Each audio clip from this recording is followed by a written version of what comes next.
तो अब तक 238 ये नंबर आपको हम क्यों बता रहे हैं, क्योंकि देखिए यूपी सीएम ऑफिस की तरफ से पुलिस एनकाउंटर्स को लेकर जो डेटा रिलीज किया गया है, ये आंकड़े अगर आप देखेंगे तो चौंक जाएंगे और आपको पता चलेगा कि कैसे यूपी की पुलिस अपराधियों पर कहर बनकर टूटी है। हालांकि 18 पुलिसकर्मी भी इसमें शहीद हुए हैं।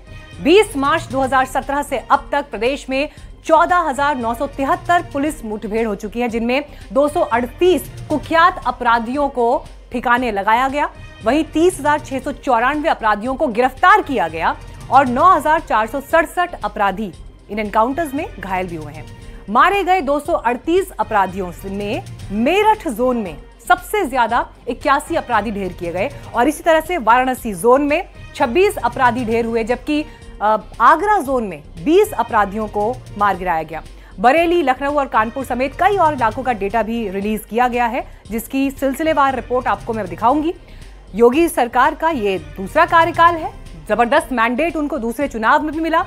योगी आदित्यनाथ कई बार अपराधियों के खिलाफ अपनी नीति को खुलकर मंचों से कह चुके हैं, लेकिन सवाल यह है क्योंकि योगी राज की लॉ एंड ऑर्डर वाली नीति पर उत्तर प्रदेश के लोग क्या सोचते हैं। इस रिपोर्ट में यूपी की जनता की बात और एनकाउंटर पर योगी आदित्यनाथ के बयान दोनों सुनने लायक हैं। किसी के पांव पर गोली लगी तो कोई पुलिस के कंधों का सहारा लेकर चलता हुआ दिखाई दिया। कोई एक टांग पर चल रहा था तो कोई ऐसा था जिसने पुलिस पर फायरिंग करने की कोशिश की और जवाबी कार्रवाई में ढेर हो गया। आत्मरक्षा कार्रवाई में जो एक व्यक्ति है उसके पैर में गोली लगी है तथा जो दूसरा बदमाश साथ में था उसको पुलिस ने गिरफ्तार कर लिया है। प्रत्युत्तर में पुलिस एंगेजमेंट में एक अपराधी के पैर में गोली लगी। इन तस्वीरों और बयानों से एक बात तो साफ है कि उत्तर प्रदेश में अपराध के खिलाफ जीरो टॉलरेंस वाली नीति का असर दिखाई दे रहा है। योगी सरकार अपराध और अपराधियों के खिलाफ सख्त रुख अपनाए हुए है। कुछ दिन पहले का योगी आदित्यनाथ का ये बयान सुन लीजिए, जिसमें अपराधियों को क्लियर मैसेज है। अपराधियों के प्रति जीरो टॉलरेंस की सरकार की नीति का परिणाम है कि बहनों और भाइयों, पिछले 8 वर्ष में उत्तर प्रदेश के अंदर दंगा मुक्त उत्तर प्रदेश हुआ है।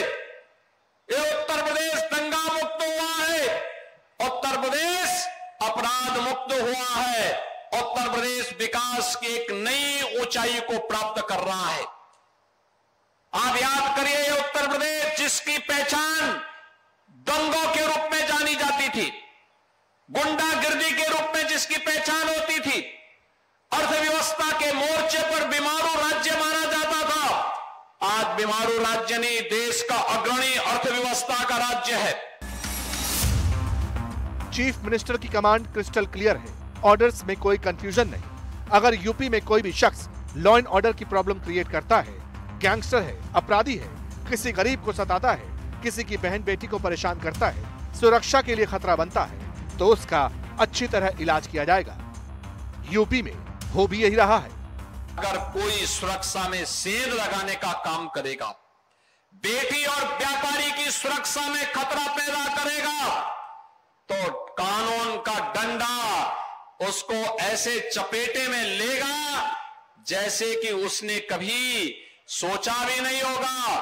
और आने वाले समय में उसकी 7 पीढ़ियां याद करेंगी कि कानून के साथ खिलवाड़ करने और किसी गरीब को परेशान करने की कीमत क्या होती है। कानून के साथ खिलवाड़ करने का अंजाम क्या होता है, इसका उदाहरण चंद घंटे पहले सामने आया, जब मुजफ्फरनगर पुलिस और बदमाशों के बीच मुठभेड़ हुई। पुलिस के मुताबिक संजीव जीवा और मुख्तार अंसारी गैंग के मेंबर शाहरुख पठान की लोकेशन ट्रेस हुई थी। पुलिस को शाहरुख पठान की तलाश काफी वक्त से थी। पठान पर हत्या, लूटपाट और मारपीट के 12 केस दर्ज थे। एसटीएफ और यूपी पुलिस ने जॉइंट ऑपरेशन चलाया। इसके बाद क्या हुआ, खुद पुलिस अधिकारियों से सुनिए।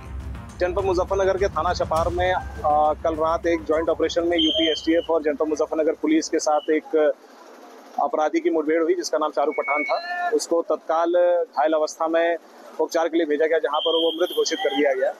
शाहरुख पठान एक बहुत ही खूंखार अपराधी था और मुख्तार अंसारी और संजीव जीवा गैंग से ताल्लुक रखता था। ये पहले भी एक हत्या के मुकदमे में इसको ये सजा याफ्ता था। आसिफ जाहिदा की हत्या इसने की थी, उसमें ये पहले से कन्विक्टेड था और फिर से ये आपराधिक गतिविधियों में संलिप्त था। इसकी अरेस्टिंग के लिए जब पुलिस ने इसको घेराबंदी की तो इसने पुलिस की पार्टी पर फायर किया, जिसके रिवर्स फायरिंग में ये घायल हो गया और बाद में इसकी मृत्यु हो गई। मुख्तार अंसारी के दो बड़े सहयोगी थे। पूर्वांचल का काम मुन्ना बजरंगी देखा करता था, जबकि पश्चिमी यूपी का काम संजीव माहेश्वरी उर्फ जीवा करता था। मुख्तार की जेल में मौत हो गई, जबकि जीवा लखनऊ कोर्ट में मारा गया और बजरंगी बागपत जेल में।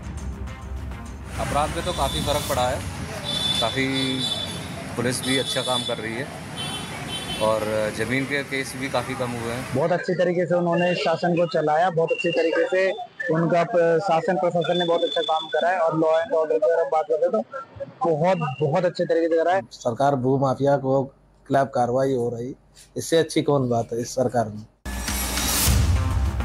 वैसे बात सिर्फ एक अपराधी की नहीं है। जब से यूपी में योगी सरकार है, तभी से अपराधियों के खिलाफ सख्ती हो रही है। कई अपराधी या तो राज्य छोड़कर भाग चुके हैं या फिर कई ऐसे हैं जो खुद ही अपने गले में तख्ती डालकर जान बख्श देने की अपील करते हैं, वो भी कैमरों के सामने।